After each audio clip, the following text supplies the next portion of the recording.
This ride takes us through Hyderabad, moving along the city roads during the ride.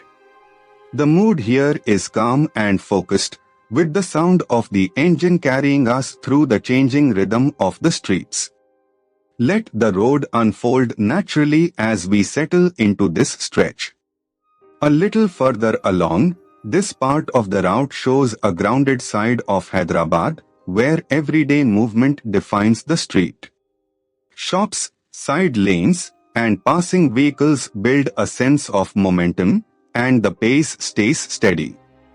It is the kind of stretch where the ride feels less like a destination and more like a continuous observation. As the ride continues, here is something worth knowing about this part of Hyderabad. Falaknuma was converted into a luxury hotel under the Taj Group while preserving its heritage character. That local detail adds depth to what might otherwise seem like a simple road, and it reminds you that every ride here passes through layers of history and routine. Coming into the next stretch, from the rider's perspective, this section is defined by spacing, timing, and attention. Traffic flows in its usual unpredictable pattern, so every opening on the road matters. The experience becomes less about speed and more about reading the street early, staying smooth, and keeping the ride controlled.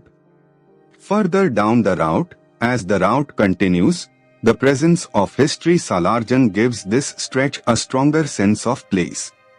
Landmarks like this help anchor the ride because they turn a moving sequence of roads into something memorable.